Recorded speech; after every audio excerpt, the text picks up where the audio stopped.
They thought she was just another bleeding heart activist, until she tore their arguments apart with a single sentence. Claire Dawson stood at the mic, her voice steady despite the chill in the room and the stares that cut like glass. "If this proposal passes," she said, "women will die quietly in their cars, in alleyways, behind locked bathroom doors, and you'll call it a budget win." A low chuckle came from the third seat on the left. Councilman Peters, mid-60s, adjusted his tie and leaned in, his voice dripping with condescension. "Please stick to facts, not feelings, Miss Dawson." She didn't blink. "The fact is, silence kills." The room stiffened. It was the way she said it, like someone who's buried silence before. Then a voice from the back, measured, clear, unexpected. "With respect, Mr. Peters," said Deputy Director Lang, rising slowly, "you may want to listen.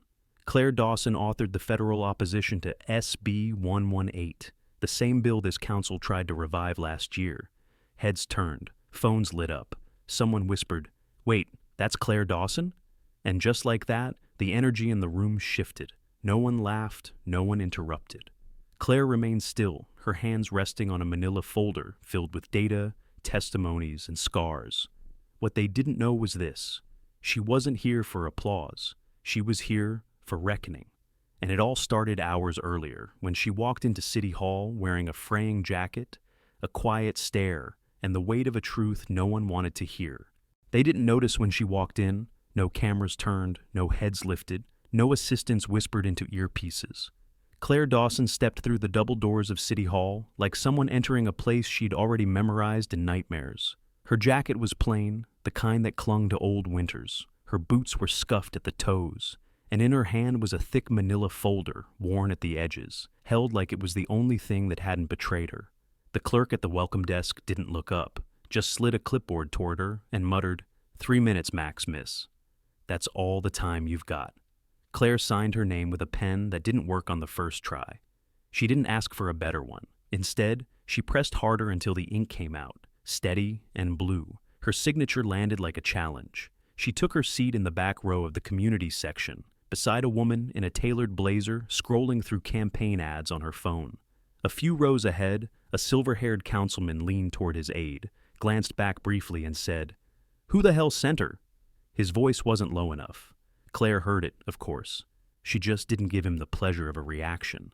Instead, she set her folder in her lap, fingers brushing against the beaded wooden necklace tucked just beneath her collar. Her thumb circled one of the beads, a habit she didn't even realize was muscle memory, until the warmth of the wood brought her back to another seat, another waiting room, years ago. She had been 12, maybe 13, sitting beside her mother in a freezing car parked behind a shelter that had already turned them away. Her mother's voice had shaken from cold, but not from fear. Claire had memorized that difference.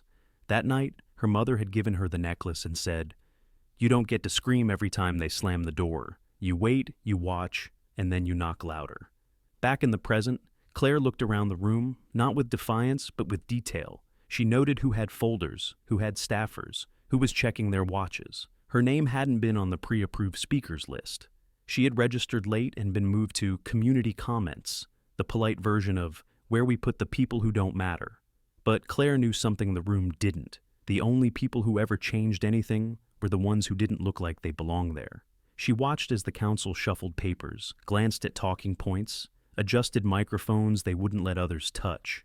She watched and she waited. And when the clerk finally called her name, mispronounced of course, she stood up without a word, clutching the folder like it was steel. Claire Dawson didn't dress for power, and she didn't speak to impress. She came to testify, not for herself, for every woman still sitting in a cold car, still waiting for the door to open. The mic clicked alive with a hiss that seemed louder than it should have been. Claire stepped forward, her boots echoing faintly against the polished floor, each step quieter than the last, but somehow heavier. She stood behind the podium, both hands resting on the folder like a soldier planting her flag, and looked out at the row of council members who had already decided she was background noise. "My name is Claire Dawson," she said, voice clear, tone calm, "and I represent Shelter Voice, a nonprofit that helps women find emergency housing after fleeing domestic violence." She let the words hang for a second, no dramatic pause, just a breath before truth. "In the last fiscal year, we turned away 68 women, Not because they didn't qualify, not because they didn't need help, but because the city told us we'd run out of funding by April. She was about to continue when a sharp voice cut through the mic system. Councilman Rourke, mid-50s, blazer too tight over a gut full of bourbon and bravado, leaned forward. "Do you have comparative data from other states, Miss Dawson?" Claire didn't flinch. She looked at him the way a surgeon looks at an X-ray, clear-eyed, clinical. "I do, Councilman," she said. "But before I get into the data, I'd like to start with a story." "No offense," came another voice, this time Councilwoman Sims, red lipstick sharp as her tone. "But we didn't invite you here to read bedtime stories. This is a budget meeting." Laughter rose in pockets around the chamber, not loud, but enough to sting. Claire let it pass over her like cold rain. She didn't flinch, didn't frown, just adjusted the folder slightly and said, "I understand. Please, go on." The room stiffened at that, at how calmly she folded their sarcasm back into silence. Rourke pressed on. "Then let's stay with the numbers. The city's proposed budget suggests a 17% reduction in transitional housing grants, but that money is being reallocated to job readiness programs. Isn't it more effective to help women find work than just hand them a bed?" Claire nodded slightly, the way a teacher does when a student confidently gets the wrong answer. "Employment is vital," she said, "but it's hard to hold a job when you're bleeding from the lip and living out of your car." The aide beside Rourke shuffled in his seat. Sims rolled her pen across the table. "Let's keep this professional," she snapped. Claire raised her brows for half a second, then spoke as if she hadn't heard the warning at all. "The 68 women we turned away, 4 of them came back within a week, one with a broken collarbone, one pregnant, one carrying a toddler with cigarette burns on his arm, and one never came back at all. We still don't know where she went." A quiet settled over the room, like smoke, but it didn't last. "Anecdotes don't move policy," Rourke said, louder than necessary. "We need macro-level impact assessments, Miss Dawson." Claire nodded again. "Of course," she said, "but sometimes the micro-level ends up in your morgue reports." That one landed, a few people shifted in their chairs, and one council member lowered his eyes to a document he clearly wasn't reading. Claire didn't raise her voice. She didn't pace or point. She simply waited, giving space for her words to either be ignored or to sink in. They did both. "What's your funding source?" someone asked, trying to pivot. "We apply for a mix of public and private grants," Claire answered, "but over 40% comes directly from city allocations. When that disappears, so does the place to go when the front door isn't safe anymore."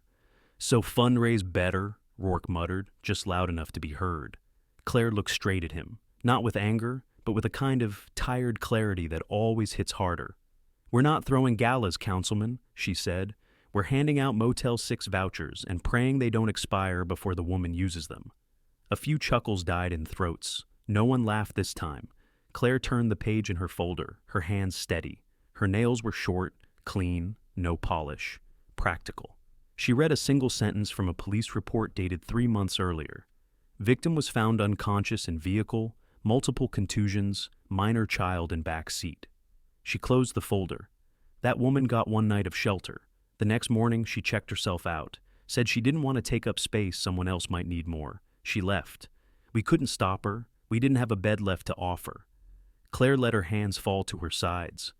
"I'm not asking you to fix everything," she said, voice low but unshaken. "I'm asking you not to make it worse." For a moment, no one spoke. Not because they agreed, not yet, but because she had spoken like someone who carried coffins. The silence wasn't reverence. It was discomfort, and she knew the difference. She stepped back, not in retreat, but in closure. "That's all I have unless you have questions," she said. Then she returned to her seat, passing the woman in the tailored blazer, who now couldn't seem to meet her eyes. The council members whispered again, this time quieter, because the woman in the fraying jacket had just reminded them what silence actually sounds like. Claire paused, just long enough to make them uncomfortable, just long enough to remind them this wasn't her first time standing in front of people who didn't want to listen. She looked across the panel, eyes steady, unflinching. Then she asked, "How many of you have ever stepped foot in an emergency women's shelter after midnight?" The room stiffened. A few glanced at their notes, some shifted in their seats, and 1 or 2 had the decency to look away. No one raised their hand. Claire tilted her head slightly as if she'd already expected their silence. "Because I have," she said, "and I wasn't there to volunteer." The words dropped heavy, like a stone into still water. In the far left corner of the chamber, behind a laptop screen, a junior staffer froze mid-keystroke. He squinted at his monitor, lips moving slightly as he read the name on the agenda again. Claire Dawson. He opened a new tab and typed it into the search bar. Less than 2 seconds later, his screen lit up with press clippings, legal records, a headshot from a podium at the United Nations. Keynote: International Policy Summit on Domestic Safety, Geneva, 2019. Lead litigator, Reyes Virs, San Diego County, 2018. Civil Rights Award recipient, National Legal Alliance. His eyes widened. His chair creaked as he leaned over to whisper something to the aide beside him. She turned, raised an eyebrow, then looked back toward Claire. One of the younger council members furrowed his brow, suddenly staring more intently, as if trying to place her face in a different context. And then it hit him. He leaned toward his mic, tentative now, a tone of apology barely hiding behind formality. "Ms. Dawson, I think I saw you speak once. Was it at the state capitol in 2018, during the Reyes case?" Claire nodded once. She didn't smile. "Yes, that was me." A few heads turned. The name Reyes meant something in that room. The lawsuit had shaken half the counties in California. Claire had been 25, still finishing law school at night, while building a case during the day against a system that had let women die waiting for shelter. The news hadn't stopped playing her face for weeks. She had been the girl who took on the machine and lived. But now she was here. Older, quieter, no press, no entourage, just truth in a folder and fire in her gut. A councilwoman adjusted her glasses, looked at Claire with something softer now, less skeptical, more careful. "You led the litigation against the county that shut down all 3 safe houses in the valley?" Claire met her gaze. "I led it, and we won. 2 of those homes are reopened now, fully funded." The room didn't erupt. This wasn't the kind of place that clapped, but something shifted. A silence you could feel in your teeth, a tension that wasn't aimed at Claire anymore, but at each other. She opened her folder again, slower this time, deliberate. "Before I was an attorney, before I ran a nonprofit, I was just a girl who knew what it felt like to be turned away at 2 a.m. because there wasn't enough funding for another bed." Her voice didn't crack. It was steady and low, the way people sound when they've told the story too many times to cry anymore. "I was 12. My mother and I had already driven 3 hours from the last place that said no. We parked behind a Walmart. She told me to sleep in the back seat, said she'd stay awake and keep watch. I woke up the next morning to a knock on the window from a police officer." Claire stopped for a breath. The council sat in stillness. She had died in the driver's seat. No drugs, no violence, just cold and silence. Her hand rested over the folder like a lock holding something buried. "That winter, I made 2 promises. One, I'd never let another girl grow up believing that kind of death was normal. And 2, I'd never ask permission to tell the truth." Someone in the audience sniffled. A pen fell to the ground and no one picked it up. The tension in the room had shifted from resistance to reckoning. Claire didn't gloat. She didn't even blink. She just stood in the quiet, letting it work, letting the truth settle into the bones of the building. From the back, another whisper started moving across the rows. Staffers murmuring her name, Googling on phones, passing devices back and forth. One councilman leaned over and said, "Jesus, she's that Claire Dawson?"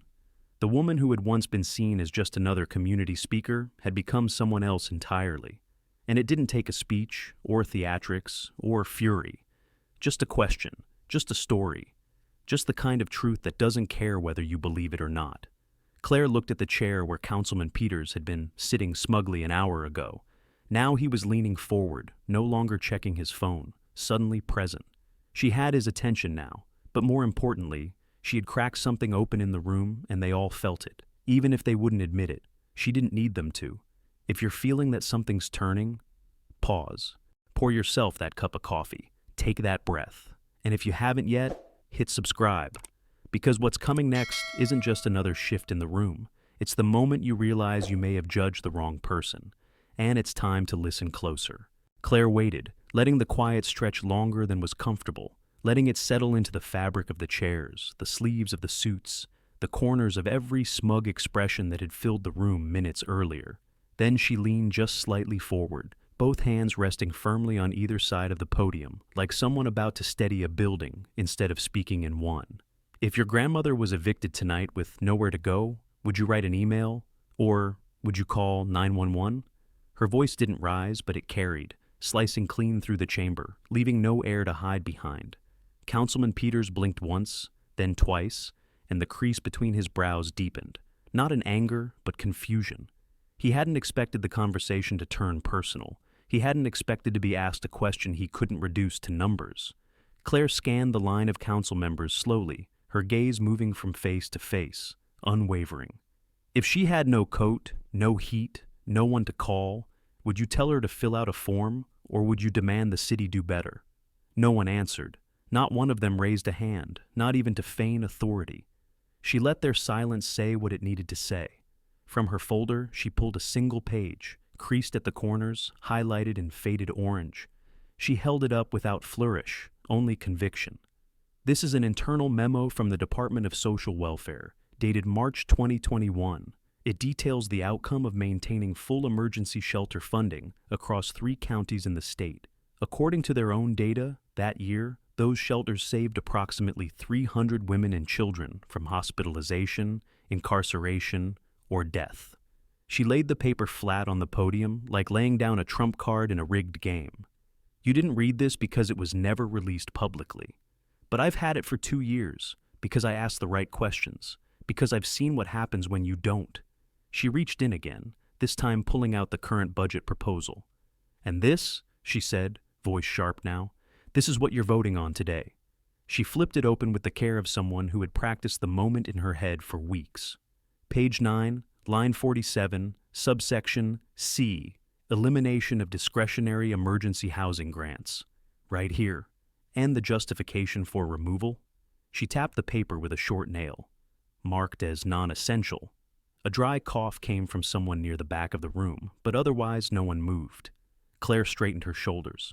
Tell me, she said, what part of survival is non-essential? What part of a woman fleeing violence at 2 a.m., carrying her child in a trash bag full of clothes, do you see as optional? She didn't blink. Because you're not cutting a number, you're cutting a bed, you're cutting a lock on a door, you're cutting the thing that stands between a woman and a second funeral in her family. Her voice didn't waver, but her fingers pressed deeper into the edges of the folder like she was holding back the weight of everything she hadn't said yet. Councilman Rowe shifted in his chair, finally breaking the frozen line of figures at the front. He looked like he wanted to speak, but Claire was already turning the page. You want numbers? In 2019, Phoenix cut 40% of its shelter budget. The result? A 28% increase in domestic violence-related deaths in 12 months. In Seattle, similar cuts were followed by a 22% spike in women reporting they had no safe place to sleep for at least 3 consecutive nights. In Baltimore, 6 shelters shut down. In the following fiscal quarter, emergency room visits for injuries consistent with domestic abuse tripled. She paused. This is not theory. This is not a moral argument. This is data. And every one of those women was real. She placed the final sheet on the podium, not as punctuation, but as evidence. Then she looked up. I know what it's like to be told the shelter's full. I was 12. It was snowing. My mother and I had been driving for hours after being turned away by one center already. The last place we went told us they had no space, no blankets, no rooms. We spent that night in the back seat of a car behind a Walmart, my mother insisting I take her coat. She sat in the front seat with the window cracked so we wouldn't run out of air. I woke up to a police officer tapping on the glass. She never did. The words landed without drama, without decoration. Just fact, just memory. And for a second, the room wasn't in a government building. It was there, in that car, in that moment, in the kind of night no one in a tie had ever had to survive. Claire held their eyes. You didn't know her name. You didn't know mine. But your vote that year sealed her fate, and now you're about to do it again. She reached for a different folder, thicker, cleaner, and pulled out a bound copy of the petition that had blocked Senate Bill 118. She held it with both hands. This is what stopped SB 118 from passing. It was going to privatize emergency shelters and strip oversight from housing programs. It would have turned safety into a subscription model. I wrote this petition. Every page, every paragraph, every clause. I built it at night after my job, with coffee and adrenaline, while other people were sleeping through the problem. I got 90,000 signatures in 3 weeks, and we won, because someone had to care more than they were afraid. There were no murmurs now, no side conversations. Even the stenographer had stopped typing for a second. Claire set the petition down gently. I'm not here because I need your permission to care. I'm not here for press. And I'm not here to play nice so you'll feel comfortable while people outside this room are dying quietly. She exhaled, then said it, the sentence she had been carrying for years. I'm not here for applause. I'm here to remind you, budget lines are lifelines. The words echoed in the stillness, bounced off marble and wood and pride. One of the younger council members leaned forward toward his mic, clearing his throat with the caution of someone who knew he was about to cross a line. I'd like to file a motion to delay the vote on line 47 pending further review. Claire didn't react. Another member nodded, then another. Ann Peters, finally, stared down at the paper in front of him, like it might start bleeding if he looked hard enough. Claire didn't smile, didn't gloat. She just gathered her folder, slid the petition carefully back into its sleeve, and turned from the podium. As she walked past the rows of staffers and advocates and doubters, no one reached to stop her. She had said everything she needed to say. The reckoning was theirs now. What they did next would be on their record, not hers. She stepped out into the hallway, where the air was colder but somehow easier to breathe. Her steps were steady, her shoulders square. She didn't need the headline. She was the headline. Not because she shouted, not because she broke down crying on the floor of some legislative body, but because she refused to let their comfort outweigh someone else's survival. Because she had told the truth and made them feel it. Because Claire Dawson knew what it meant to lose everything for lack of a room with a lock. And because now, thanks to her, they knew too. They didn't clap. No one stood up. There were no handshakes, no dramatic press photos. But Claire Dawson didn't need a standing ovation. What she left behind in that room was bigger than applause. It was quiet. Too quiet for politics, too raw for comfort. The kind of silence that comes when people are forced to sit with something they can't spin, excuse, or ignore. As she stepped away from the podium, Councilwoman Abrams removed her glasses, looked down at the papers in front of her, and slowly reached for her microphone.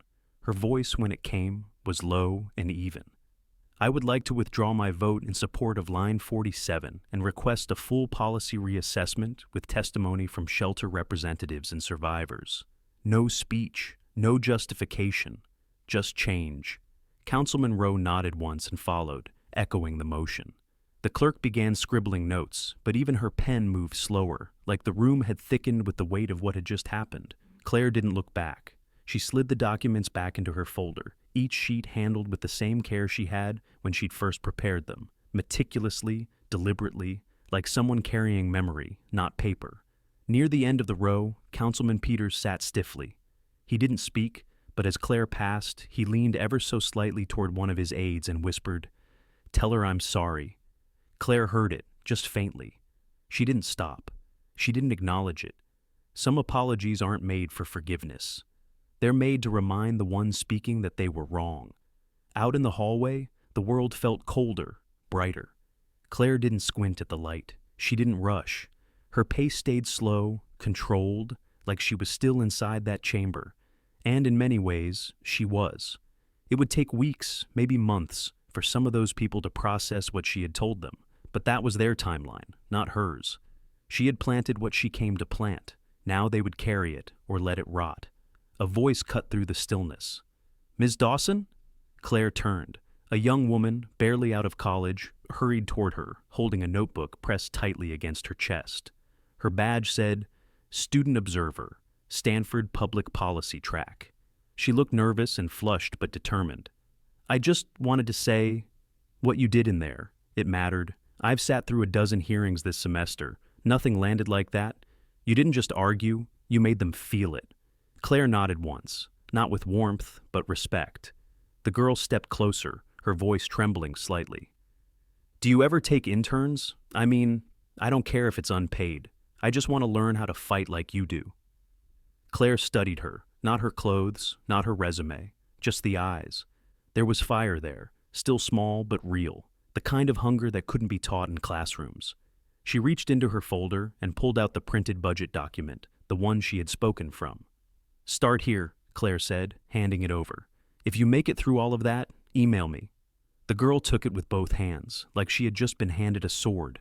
Claire moved on, passing portraits of city officials who had built careers off the backs of people like her mother, walking past tiled floors polished to reflect power, past cold marble columns meant to impress and intimidate.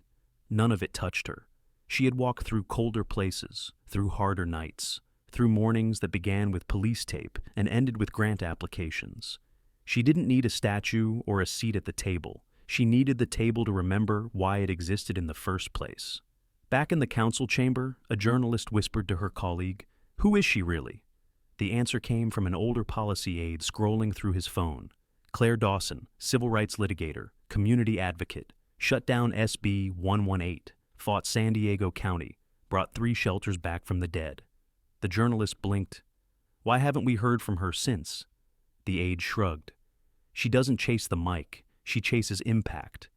And she had made one, not with volume, not with charm, but with a voice so grounded it cut through everything false. The live stream replay would rack up views for days, not because Claire performed, but because she didn't. Because she made truth impossible to unhear. Because people who had been ignored suddenly saw someone walk into a room built to silence them and speak anyway. You just witnessed what happens when a young woman, dismissed, doubted, and underestimated, walks into a room full of power and refuses to flinch. If you've ever been misjudged, leave a comment. And if you believe voices like Claire's deserve space, deserve attention, deserve change, hit subscribe. The next story might just be yours. I was just an intern, 4th week in. No one knew my name, and no one needed to. I sat in the back corner of the chamber with a legal pad I barely used, mostly pretending to take notes so I wouldn't be asked to speak. I watched people walk in with tailored suits, PowerPoint decks, voice coaches disguised as staffers. When Claire Dawson entered, I barely looked up. She didn't look like the kind of person who moved a room. Her coat was plain, her folder looked older than half the council members, and when she sat down, she didn't check her phone or rehearse anything under her breath. She just watched. When they called her name, I expected another soft-spoken community rep with good intentions and no weight. I was wrong. She didn't open with credentials. She didn't need to. She started with a question that no one in the room could answer, and then walked them straight into the truth, one fact at a time. She had their attention before they realized they were giving it to her. No drama, no theatrics, just pressure, constant and undeniable, like water against stone. I saw people flinch at her numbers. I saw the mayor's aide look down during her story. I saw the smirk on Councilman Peters' face disappear, slowly and completely. She didn't ask for power. She took it, not by force, but by being more prepared, more grounded, and more fearless than any of them expected. I walked into that building thinking Claire Dawson was just another person trying to be heard. I walked out knowing she was the reason the room went quiet. That day I learned something that will stay with me longer than any class or textbook. True persuasion doesn't require volume. It requires truth. And sometimes the most powerful people in the room are the ones who've spent their lives being told they don't belong in it. If you've ever judged someone too quickly because of how they looked, how young they were, or how quietly they carried themselves, maybe it's time to listen a little closer. And maybe, just maybe, it's time to make space for voices you've been trained to overlook.